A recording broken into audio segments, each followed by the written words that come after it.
What's up, Starcraft fans? Today we're doing the tier list for Die to Get Her on Scythe of Amon. Brian, let's hear the Mutation. Scythe of Amon is where we destroy 5 void slivers pre-placed on the map. Each sliver destroyed adds time, and gives powers to the remainder. Half of enemies are immune to you and the other half to your ally. They revive upon death and switch immunity. We have Eveling in the call with us today. Eveling, how are you today? Doing all right.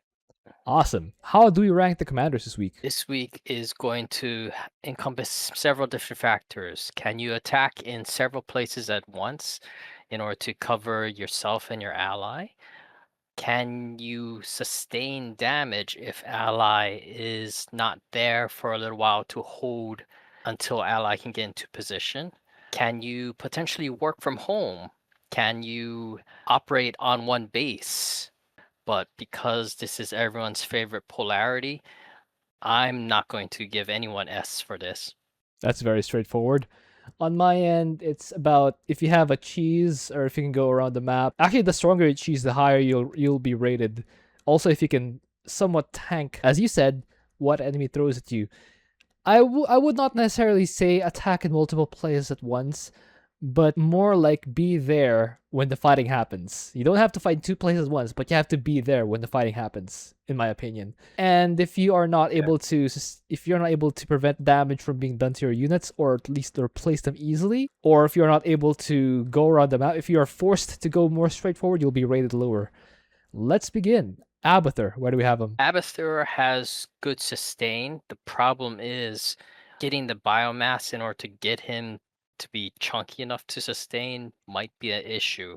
Yes, you can do early farming, but it's only half as effective. So most likely you're not going to get that early Brutalisk, and that's not a horrible thing, but it definitely slows Abathur down, and Abathur doesn't really have any work from home options.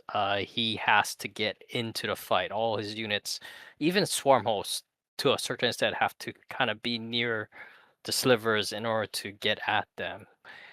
That definitely I think, puts Abathur at C for this, in my opinion. I actually had Abathur a little higher. Yes, I do agree that he doesn't have great options in the early game, and he usually has to be in the fight. But I think he could be B, because yes, he does struggle in the early game, but once you get his swarm host going, 6 swarm hosts burrowed in a particular spot with the auto attack command queued to a toxic nest that is off autocast will just naturally send locusts toward that autocast, and no matter how many mobs the enemy sends, they will not be able to get through those locusts. Even if the locusts don't destroy them, they'll be able to stall, but it takes a while to get there. That's why it couldn't put him any higher than B. What do you think, though? I'm okay with B.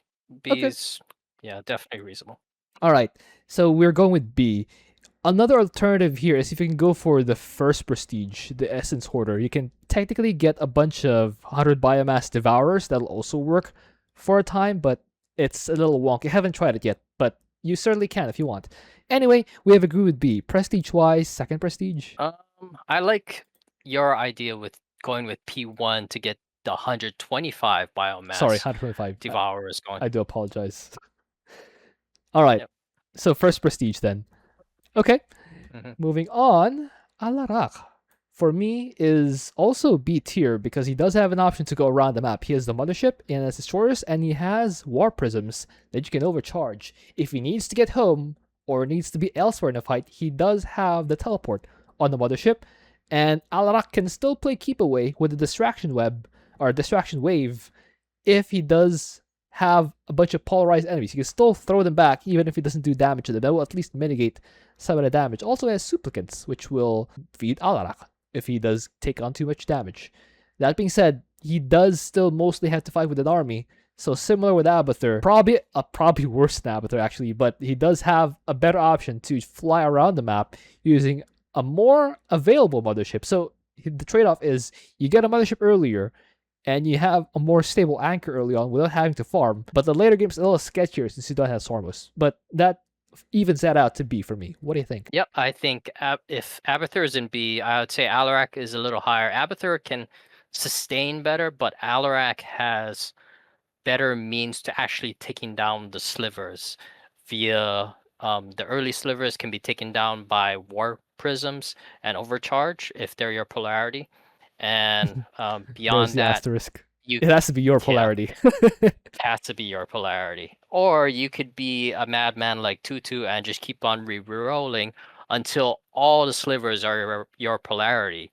The chances of that are low, but Tutu, I think the last time Tutu attempted it, he said it took him 26 rerolls.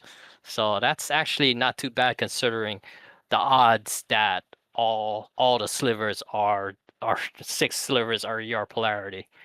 Then that acts as a base where you can start bringing in reinforcement destroyers. So that definitely helps with trying to bring down a sliver. That's again your polarity. If not, then just hold on to Wait for your dear life and ally. hopefully your ally to do something. Yeah. Letter? B to C. Okay, so we agree on B. B B. Let's B, B B, B, B. B, Yeah. B, B, B, B, B. We agree on B. Prestige-wise, third one. That's pretty much his Yes. prestige. Moving on, Arcturus. Where do we have him? Arcturus is very well known to being able to work from home, work on one base, and he has pretty good sustain with his line of bunkers and repairs to the bunkers. The main thing for Arcturus is get at the top left sliver first. If you can get that, the rest of them should be much easier because if you save that one till last, then getting to it, it becomes stronger and you can't take it down with one nuke or one bunker. So yeah, I think Arcturus is A for sure. Definitely agree with Arcturus being A. I generally prefer going for the southwest void sliver first, but I would refine it for this particular one as go for one of the farthest two that is yours.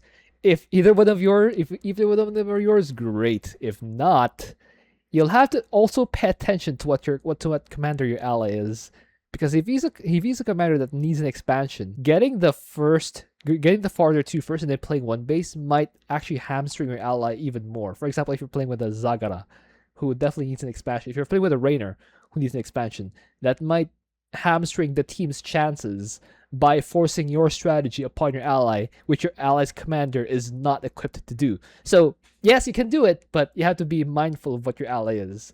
But yes, I do agree definitely with A, because even if your ally is a two-base-oriented commander, you can still go bunkers, you can still go earth splitters, that will still work just fine. You can still rain down nukes on shards that you absolutely must get.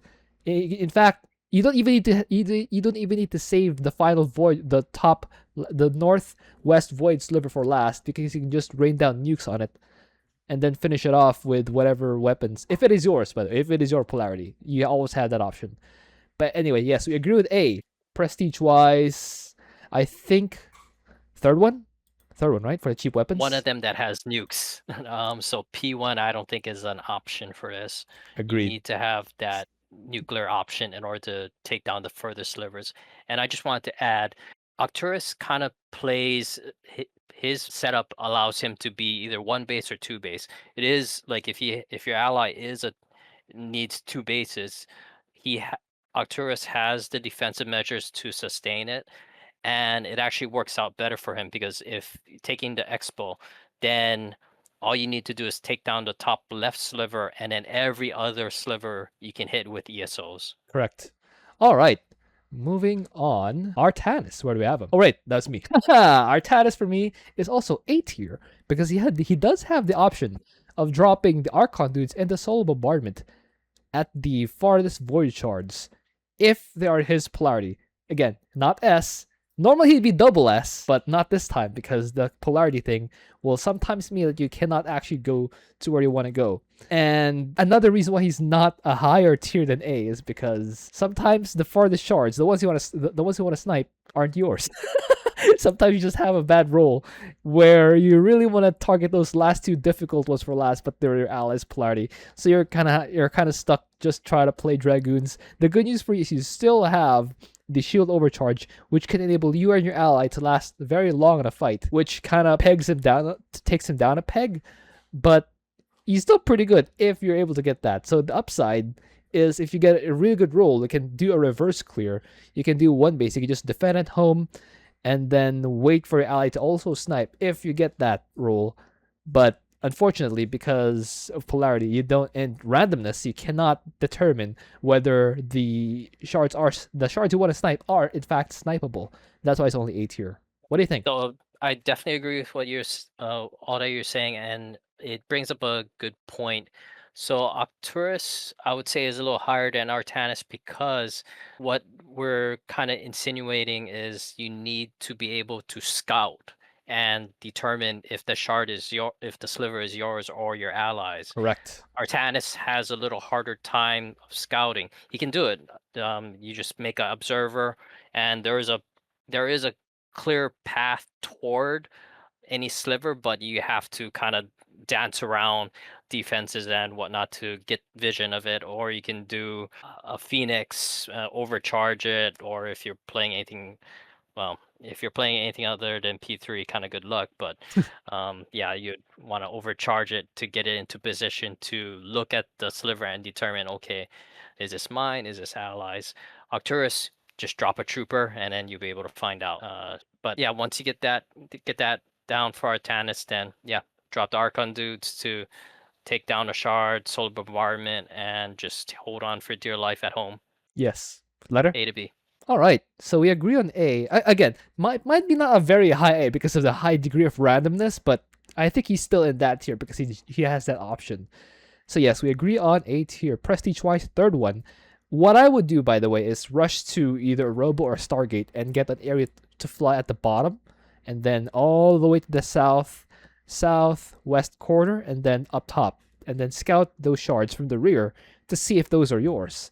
I with my build, you can generally get there at 5 minutes in time for your first solar. It's pretty neat. Anyway, yeah, we're good A tier. Dehaka, where do we have him? Dehaka. So he can early farm. Does he need to early farm? Not if you're playing P2.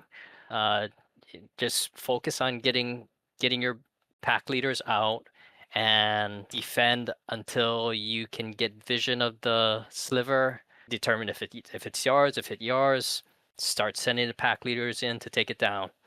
And if you can secure your expo, or if you're gonna be securing your expo because your ally kind of needs it, then it's kind of the same thing for Arcturus. If you take down the top left first, then your creeper host will be able to bombard the other ones from the top expo point. So Dehaka, he has the tools to do it, but his scouting is not easy. True, letter. A to B. I also have him in A because for me he's basically Arcturus with slightly fewer options, but stronger heroes.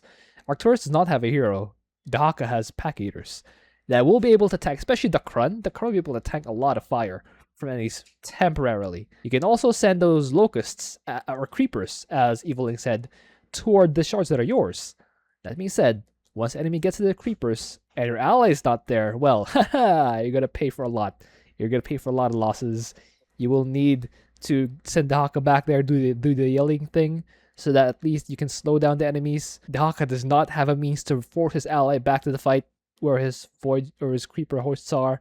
He will have to be on point with keeping his creeper hosts alive. That's why he's not S, but that being said, still pretty good. Still A tier. Agree. Prestige-wise, second one, right? Yes. All right. Moving on, Phoenix for me is actually not as good as the ones we have so far. Yes, he does have Kaldi. Yes, he does have champions. Yes, he does have the status ability for Phoenix, but those are only delaying tactics. Phoenix fundamentally, unless you're one of those speedrunners, he fundamentally needs to push straightforwardly. If you are most players, if you're not a speedrunner, you need to push with your champions straightforwardly. You cannot do the cheese thing because you'll run out of. Once the shell is destroyed, the next one will summon from your base, and you will have to be on point with summoning that shell or that new champion to the back if you want to try that. And if you can do that, then you probably don't need this tier list. If you do need this tier list, you're probably pushing the front door, which means with that he is fine. He's not bad. He's fine.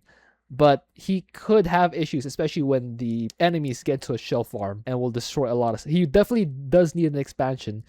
If you are trying, actually, I'd recommend. Wait, actually, I think it's C tier. I recommend actually going for first prestige or even third prestige so that you can have 100% refund on Caldalis if he goes down, and also so that your other shells aren't terrible. They can at least hold their own if they need to fight. But I do think that second prestige is a little too brittle on the home front, especially if you have to defend with your shells. What do you think, though? Yeah, I agree with you on the prestige picks. In fact, I would encourage P1 because so far we've all the commanders we've covered, they kind of have essences of backdoor approaches. Fenix doesn't really have a backdoor approach. You can kind of semi kludge together a backdoor approach with him, but for most purposes, he has to go through the front door. With that being said, he has good tools to do it with his Arbiter suit. His Arbiter suit can stasis units that are yours or your allies' polarity. So if there's a whole bunch of stuff that's not your polarity, stasis it.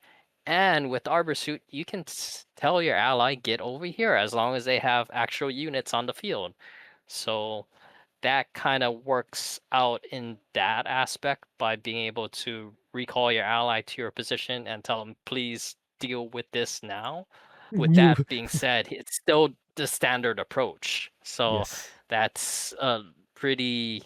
It requires a lot of attention to detail, and even with P1 with that enhanced energy regeneration, if you keep on slinging out all of those stasis wards and recalls, you will run out of energy with P1 Phoenix. And when that runs out, then you're really going to be in a tight situation. B to C. All right. So we agree on B generally. So that's where he goes. B tier for Phoenix. Not bad, but equal contribution. Han and Horner, where do you have them? You said B tier, but you put him in C. Oh, sorry, I did say C tier actually. You said Okay. B to C, right? I Okay. said C tier. Yeah. I do Okay. apologize Okay. for the misunderstanding. Han and Horner, where do we have them? Han and Horner, they don't have good sustainability options. They don't have good defensive options. I mean, even They have good trying hair to attack options. this, yeah, trying to attack the sliver with strike fighters, that takes way too long. Trying to call in the fleet on the sliver because of so many defenders around each sliver. Most of the damage doesn't get sent to the sliver, so it usually doesn't go down. Space Yes. station reallocation, it's strong, but it ain't strong enough to take down a sliver. So yeah, it's pretty much mostly suffering with Han and Horner.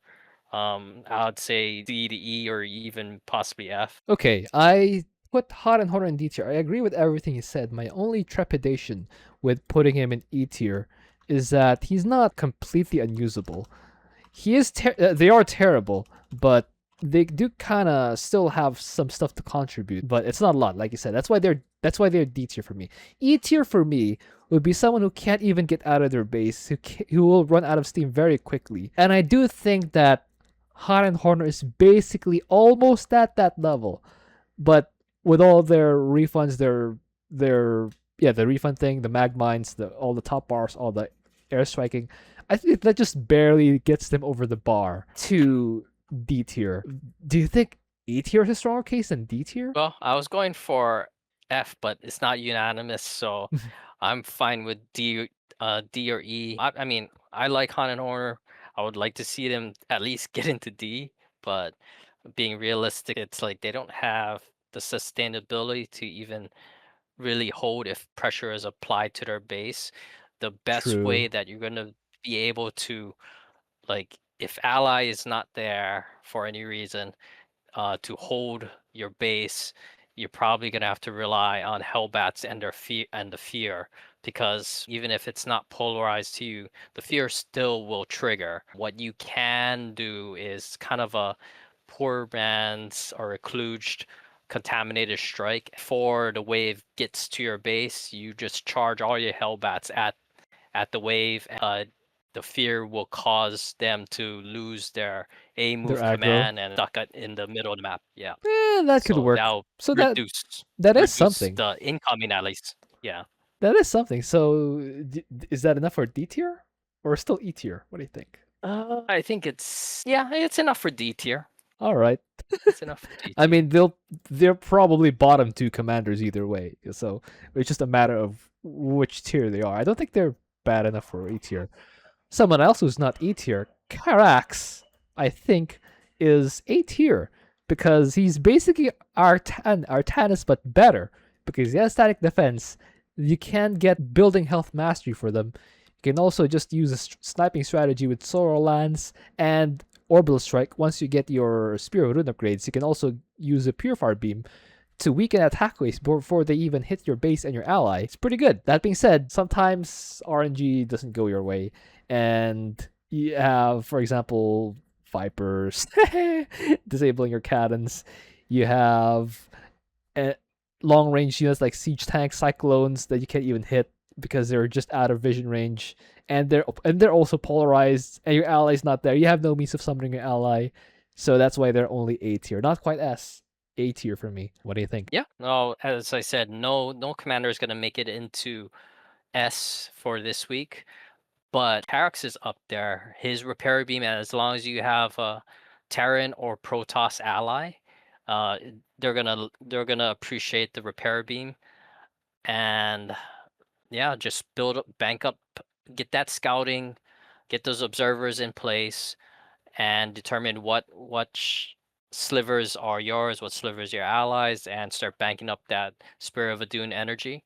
One thing that I learned from CTG long time ago is if you get vision on a sliver, but like say something knocks out your observer in the while Hey, you're trying to solar bombard it down, you still as get long as you you still as get a long as you tiny keep on, shooting it. Yeah, just yep, keep you still shooting get it. a tiny, There's still a just keep on tiny shooting, spot and of vision. It will still give yep, you vision. Yes, yep, that totally still works. So just get vision once and keep shooting until there is nothing left to shoot, and you will totally clear that. So letter. A, All right. Prestige wise, definite third A. one, right? Yes. That is the only option. Moving on, Kerrigan. Where do you have him? Kerrigan has to get into the fight no matter what, and it's not going to be pretty. She has ultras that are very tanky. She has omega worms that are very tanky. But at the end of the day, can she get in there and deal with a sliver completely on her own? Because polarity, she has to be able to take it down completely on her own. Immobilization wave is a great tool. So it affects polarized units. I mean, your polarization, your allies' polarization. So in that time that everything's frozen, can you take down a sliver?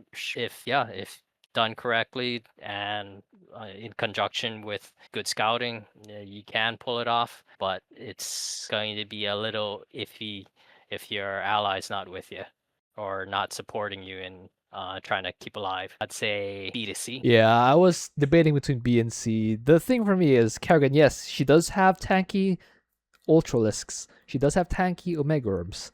But from my experience, not tanky enough. They will still go down if you don't destroy the enemies. And that is the critical part of what allows Kerrigan to maintain her value in her army. Her army destroys Amon's force before Amon destroys her. With polarity, if your ally is not there, if your ally is not destroying things as fast as you are, the enemy will not go down. They will retain their army, and you will not. That's why they're tanky, but not tanky enough. That being said, I still use the second prestige here because if I use the third prestige or the first prestige, immobilization wave doesn't really destroy anything. It destroys half of one wave or half of the first life, or yeah, it destroys the first life of half the wave. It, that's not really the value you need if you're considering you picking that over the combat gas cost mastery. I think the second prestige is what you want to get here because that will allow you to stun at least and the enemies and keep them from hitting you. And even if immobilization doesn't destroy the enemies, they will stun them, which is probably the best that you can hope for, given that you're getting a lot more gas for your units. And I believe that's the option. But yeah, as Evelyn said, not quite there, not quite enough to be in the A tier, the A tiers of the world. And But yes, to clarify, the stun on P2 Kerrigan does affect non-polarized units, right? Yes. Although it doesn't Yep. feel that way. Yes, but often doesn't feel that way. If that makes sense. Anyway, I do Yeah, think give she them is a die. B tier because at least she has at least she has tanking and she has basically omnipresence with Omega Worms. That's why she's B tier for me. Prestige wise, I think second is the least bad one here.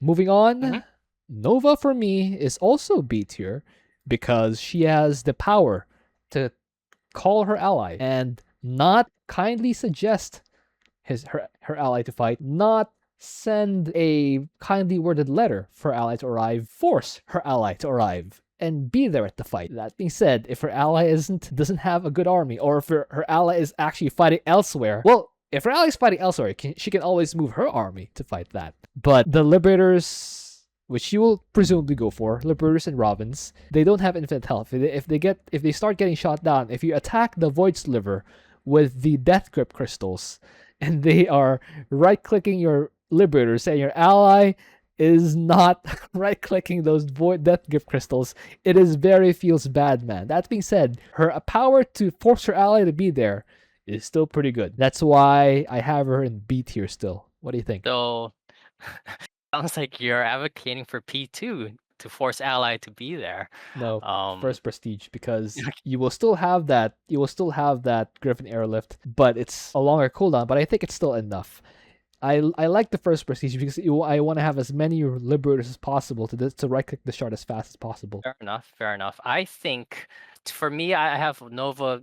I I agree with B tier, but I think she would be kind of top of B tier because this is polarity. You have to work with the ally. If your ally is Karax, Karax, the Artanis, Dehaka. One thing that Nova P3 is very good at is scouting. Vision. So, yep, she can get vision of the very top left shard pretty much almost without much issue.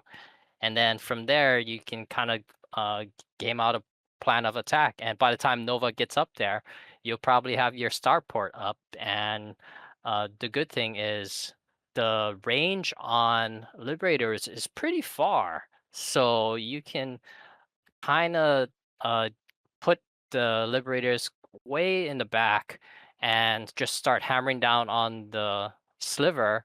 And if you get it just right, you might not have anything coming to attack your Liberators. So Does that um, actually work? with Anytime I try to siege it as far as I can, the enemies still get aggroed. I've got it probably. I can't get it going repeatedly. I would say probably 1 out of 8 tries I can get it Ugh. to occur, which Yeah, I is wouldn't recommend which something is that iffy. I wouldn't recommend But something that only works 12.5% of the time.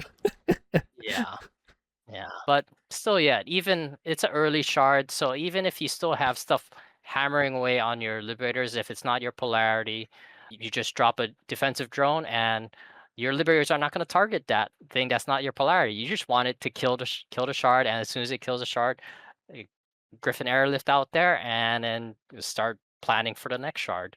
So with that, I mean, you can walk Nova to other slivers that are not your polarity, and then a Karax, a Swann will definitely appreciate that a lot. That's something that can be finagled on this. I think, yeah, high B in my opinion. Okay, both of us agree with B. There's a little disagreement on the prestige. I think first prestige is better because the only commander that really benefits from the third prestige is Swann. The other commanders, Karax, Artanis, Dehaka, they have means to get there. Only Swann really, but even Swann does have the Hercules that can teleport. Exactly. But you do have a point that only Nova and Stetboy can provide permanent vision to Swann's laser drill on right-clicking the shard. So I would say marginal utility on the vision thing on the third prestige. I think first prestige is still the way to go because you just get more firepower that way. Also use defensive drone. A lot of defensive drone. Do not forget, defensive drone is amazing. But yes, we are going to be a prestige. I guess just choose whichever strategy convinces you more or whichever strategy you like more. If you're if you're in a party with Swann, definitely consider the third option. If you're in a party with a straight up commander like Fenix, for example, I think first prestige is more robust for that purpose. Moving I agree. on, Raynor. Where do we have him? Raynor, he has some degree of sustain with his bunkers and kind of locking down his base and just building up your Yar. starport unit count, Sure, that'll work. and then yeah, just send your Hyperion and Dustwings to deal with slivers that are your polarity, and Yar. that is an option. One of the options of all time. Letter. I think Raynor is B to C. I think he's D. It takes too long to ramp up. The problem with Raynor is he needs 2 bases. He can't sit on 1 base and power up. It takes too long to get enough battle cruisers to warrant calling down the Hyperion enough times to actually right-click down the shards. I don't think Raynor can power quickly. If you're a monstrous macro player, if you're someone like high diamond, maybe master league in terms of macro, maybe you can do it. For most players, I don't think the macro is there to actually defend with Raynor for long enough. Let me put it this way. If you can macro Raynor well enough to put him in B tier, you don't need this tier list. For those who do need this tier list, Raynor is one of the last commanders I would recommend for any mutation. Does that make sense? Or am I talking gibberish? Because, yeah, I do think that Raynor's macro requirement is so straining that when you have a mutation like Polarity, we have to be on top of every single fight because you have to be there when the fighting starts, and you have to have enough army and upgrades. And remember, you're trading the whole time because you're a Raynor. You're not a commander like Stetboy or like Abathur, who does not lose their units. You're not a Tychus. You're not a Kerrigan, who doesn't lose their main source of power. You're a Raynor. You trade by default. So I'm not sure that gets you to the adequate power level to be able to actually get in B tier. Does that make sense? So you're gonna put Raynor in same tier as Han and Horner, who has no bunkers, who has very limited options for keeping the enemy from just steamrolling them, and has top bars that cannot take down a sliver on its own, whereas Raynor has those options. I think they're only slightly better than Han and Horner because they ramp up so slowly. Han and Horner's ramp up is faster, but the problem with Han and Horner is they have a terrible peak. They can't really compete at the late game against whatever Amon throws at you. Raynor can. The problem is getting there. You have to start with 4 command centers? Han and Horner doesn't need that. But yes, the Han and Horner doesn't need that to get to where she can go, but where she can go is just not good enough. So that those are 2 different philosophies of why they're in D tier. One is strong enough in the late game, but getting there is the D part. The other one can get to where she needs to go, but that where it is just not stronger than D. So does that make sense? Or am I still talking? I mean, I can compromise the C tier if you're adamant on keeping Raynor out of D tier. C tier is fine for me. Is that okay? I'm okay as long as Raynor's above Han and Horner. That's How about a higher D tier than Han and Horner? Not a whole tier better. that's okay with me. That's fine. You know what? We've already compromised. It's fine. I'm not too miffed about putting Raynor in C tier because they are. I do agree they are better than Han and Horner. I just don't think it's that much better. But yes, let's go with C tier. Prestige. Oh, yeah, we do recommend the Prestige. Yeah, I do agree. 3rd Prestige is the way to go as Raynor. It's just very iffy for me. Moving on, someone who's not very iffy for me is Stetboy, because he has Zerglings, which will be able to stand there in the green zone and just take enemy fire very, very slowly. And if you space them out far enough that they don't all just get destroyed by the same splash damage, they will be able to stall until the enemy until you get there and your ally gets there. And with the green overcharge, you'll be able to keep them alive for even longer. The problem is they're pretty much a straightforward, a front door based commander, where if you are not able to get enough money to get Corruptors, if you really want to go back door, you can go Corruptors, but you'll have a lot of stuff shooting at you. You still need to get in there with your army. Technically it's back door, but you need to get there with your army. So is it really backdoor? It's not. It's not a unanimous. It's not a unanimous agreement. I think he's only for this tier list B, because he fundamentally still needs to fight, even if his units have more sustain. What do you think? Yes, I completely agree with you. He has sustainability similar to Abathur, so that kind of puts him there. Stetmann would pair very well with Phoenix because yeah, they can teleport around. Phoenix has his CC. Uh, Stetmann has his green zone to help sustain. And then talking about the backdoor approach, if you can sneak Stetellites toward the back, you can use Super Gary, bring all your corruptors near Super Gary, recall to that Stellite, overcharge it, and hopefully the blue fart from the sliver doesn't wipe out your corruptors while they're peeing on it. It's not just the blue fort, it's everything. It's the enemies that are Yeah. there. It's the death grip crystals. Yeah. It's the Thors. It's the Oh, storm. It's the seeker missiles. Definitely the Death Grip Cross. Yeah, Death Grip Crystals. I forgot about those stupid things. Yeah, that will ruin the plan like almost immediately. Exactly. Agree. So, do you agree with B? Yeah. Yeah? B, yep. All right. So Stet Boy goes in B tier. Prestige wise, still the second one. It's still fine. It's just not incredible. Moving on, Stukov. Where do you have him? Stukov. So he has some degree of sustain of just sending out a whole bunch of infested to distract the enemies, and with that constant stream, then hopefully that allows time for Ally to realize, okay, there's a big wave coming toward both of our bases that's going to wipe us out. Maybe I should help Ally with this. So that is definitely a thing. What Stukov can do to take out slivers, his monstrosities, the Apocalypse and Alexander are good at that, but they won't take out the sliver itself. What is good and has some pretty good sustain are his infested liberators. So if you can scout out and see that the sliver is yours, make a bunch of infested liberators, get their armor upgrades, get their cloud upgrade, and just click it toward the sliver, and hopefully no death grip crystals. If there are death grip crystals, the infested liberators can attack death grip crystals, so definitely prioritize that first. But if you get caught by that, then be prepared to make a bunch more infested liberators. I think Stukov, he doesn't have like potent backdoor options, but he has sustainability and a means to take out stuff. I think he's B to C. I also agree with B to C. I was actually ruminating on the choice between B to C because yes, he generally just senses infested. I have actually thought about the Liberator. I have not used the Liberators for this particular one. Have you used them? How do you think they compare against just straight up infested? Straight up infested. Yeah.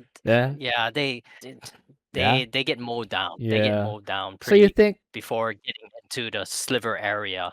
So the thing is, the sliver area is very heavily defended. So yeah, they may distract the stuff, but they're not gonna get in close enough to get their shots off at the sliver itself. You can kind of put in some meat tanks with the Apocalypse and the Alexander, which will do a lot of work, but will you be able to get enough infested in there to take down the sliver on potentially one base? I mean, ideally you would have two bases for this, but that's not a guarantee on this mutation. Yeah. So yeah, that's a tricky proposition in my opinion. Yeah, the thing for me is I just have not tried Infested Liberators, so I don't know how good they are. Do you think they're closer to B or to C? I think probably either bottom of B or pretty high on C. You know what? Let's put them in C for now because we have a lot of guys in B.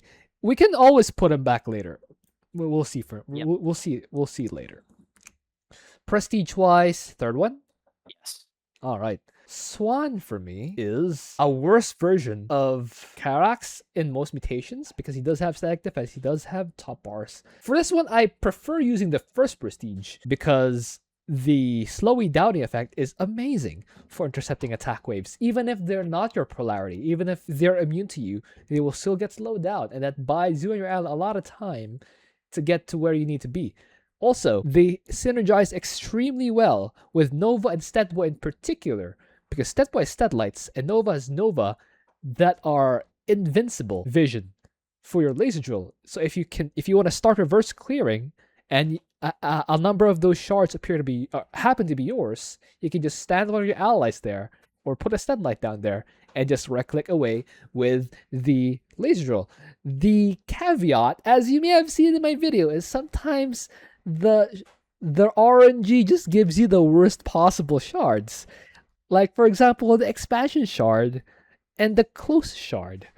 And if those ones are yours, and the further three are your allies, you just kick your monitor and then move on. Sometimes you just have very bad luck. That's why I can't really put them any higher than B tier. What do you think? Disclaimer, we're not endorsing for you to kick your monitor, and please don't sue us for any damages that occur to your property in fits of rage against Polarity and Just Die. With that being said, I think I definitely agree with P1. If you're going with like P2, your pulse cannon, your concentrated beam is going to be halved. Like their effectiveness is essentially halved. Not even quartered, and because enemies revive. And exactly, they won't even outright kill the enemy as they're coming toward your base. So that's a lot of lost damage right there. Exactly. With P1, it's just constant as long as you got vision on it. I'm not sure when the entire factory fleet P1 Swann became a thing, but I vaguely remember that when this mutation came around, that's when that strat became a big rage, and just sending a bunch of factories to get vision of the shard and just maintain vision of it, let the laser drill do its thing. I can't get that to work for some reason. I don't know. Maybe I'm bad at the game. It's not easy with this one because there's a lot of stuff shooting at your factory. So even if they have the fire extinguishers, you're still going to be losing a good amount of factories to just maintain vision. But it is a way, and if you're paired with P3 Nova or Stetmann, it makes it a lot easier. So I remember last time this mutation rode, I saw a lot of P1 Swans and think B to C. B to C, okay. Yeah, I did put them also in B. I think that's where they go. B for Swann. Prestige-wise, first one, definitely. So I want to go back briefly to Stukov. You mentioned earlier that you hope that the shards don't contain the death grip crystals. The powers of the shards are always sequential, not based on the location, but based on how many shards you've destroyed. If you have destroyed 0 shards, the shards don't have any powers. If you destroyed 1 shard, all the shards of the remaining shards will either have the blue fart, death grip crystal, or the big stun. So the next 3 you destroy. If you destroy 1, you destroy 2, you destroy 3. The remaining shards will all alternate between those powers. And if you've destroyed 4 shards, the last shard will have all those powers. So you will always run into a shard with Death Grip Crystal if you're playing Liberators as Stukov. Anyway, moving on. Oh wait, first person, yeah. Moving on. Tychus, where do we have him? Tychus, so with Sam P2, you have a means to take down a shard pretty much with just Sam. Yes. Though it's tricky. You definitely need to get the super cloak on Sam, and you need to get the enhanced damage on his demo grenades. That is crucial. And then you also need to have your medevac platforms up, because there's going to be quite a bit of hopping in order to get to the shards. Yes. And in the meantime, you're going to have to hold on at home with your outlaws. Fortunately, Tychus has a crowd control that kind of helps with his shredder grenades. I think it's going to be B to C. B to C. I also have him B. You mentioned so much. You mentioned so much stuff that make them really good. The thing for me is the reason they're not A tier. This is really it. They're really good, but the reason they're not A tier is because their means of sniping shards are sometimes not fully in their control. If, for example, your ally draws some enemy fire into the area where you hide Crooked Sam in between the demolition charges, and you still need to survive until you have the upgrades for Crooked Sam's demolition charges, and you still need to fight at home. And with Polarity, even with the second prestige Lone Wolf buff, you sometimes still don't have enough to hold on until your ally gets there. That's why, yes, very good. Very strong B. Not quite A. Agree. Definitely agree.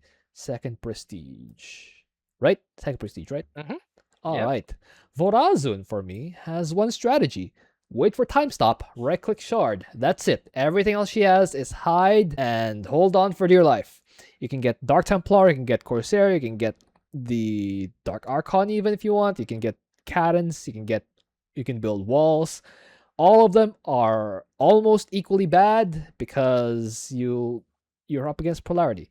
Really, your only shot is wait for time stop, hope that you find a shard that's yours, and then right click your Shadow Guard at that shard, and then hope you survive. That for me is C tier because you are very much relying on your ally on shards that are not yours to use your time stop and their army to destroy their shard. That's why they're C tier for me. Yep. What do you think? I definitely agree with that. Make sure you scout properly because you don't want to use time stop and then find out, oh, that sliver is not my polarity.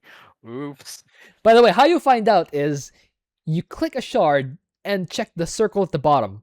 If the circle is red, it's yours. If the circle is yellow, it's your allies.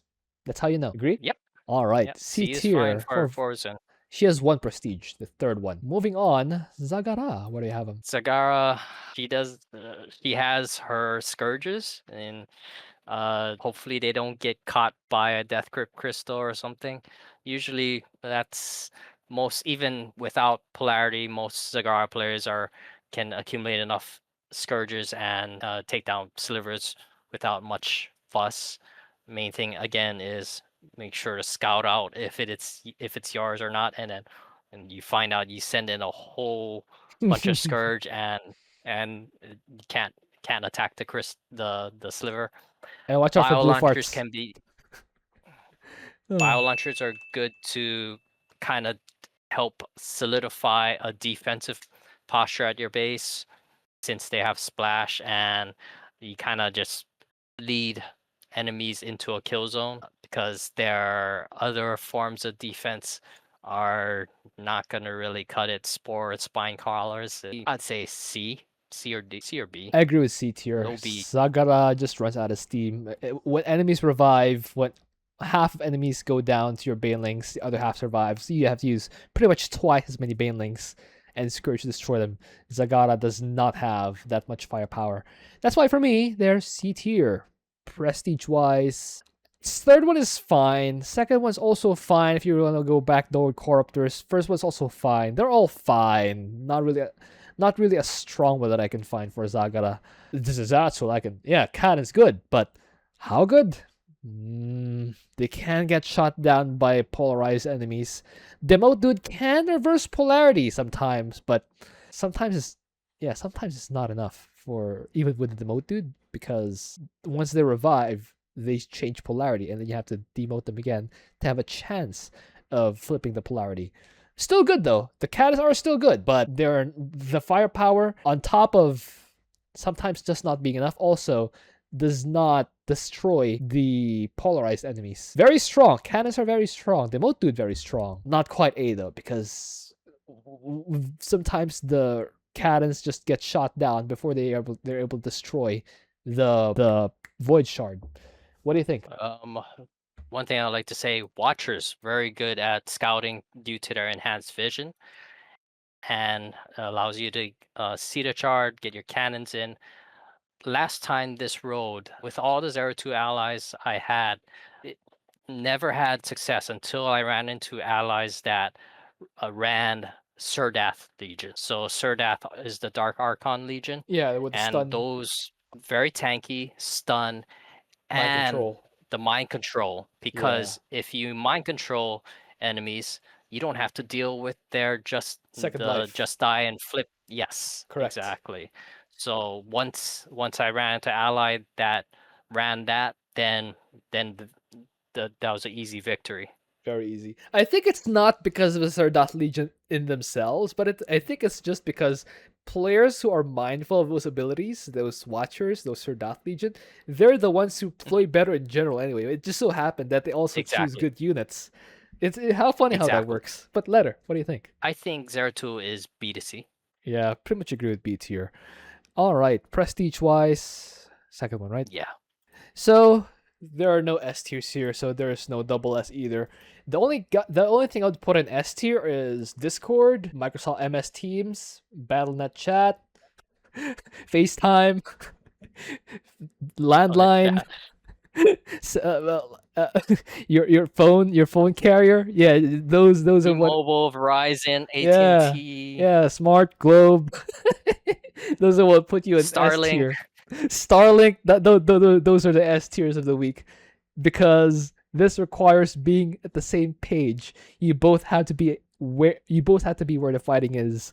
So if you watch all three of my videos, the first two I didn't have voice chat. We got steamrolled. Actually, no, we did have voice chat with Cage. You just didn't know strategy. So sorry, Cage. But with ball marketing, we did have voice chat and we destroyed it pretty easily. Nexus call matters notwithstanding, it's just so much easier to communicate with voice chat. Those are what I would put in S tier. Top of A tier, Arcturus. I think it's still Arcturus, right? Yeah, And because his then scouting is easy.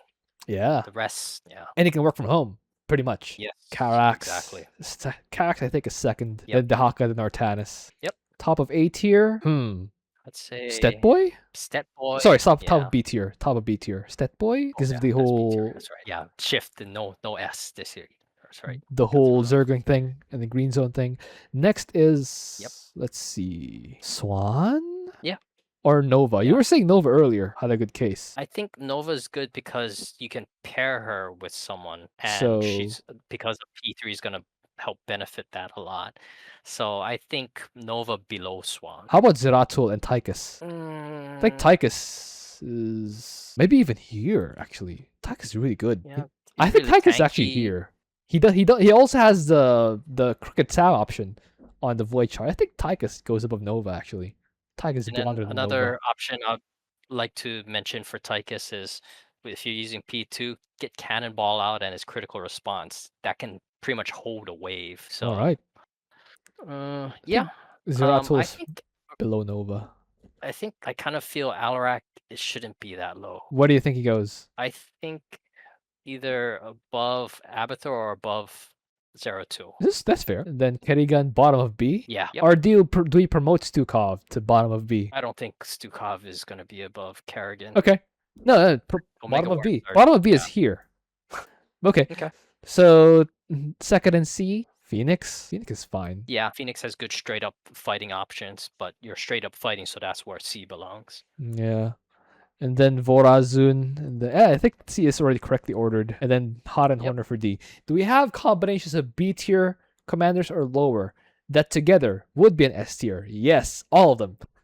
Because it needs two allies to beat this. That's why you need two any commander to be S tier. Except Hot and Horner.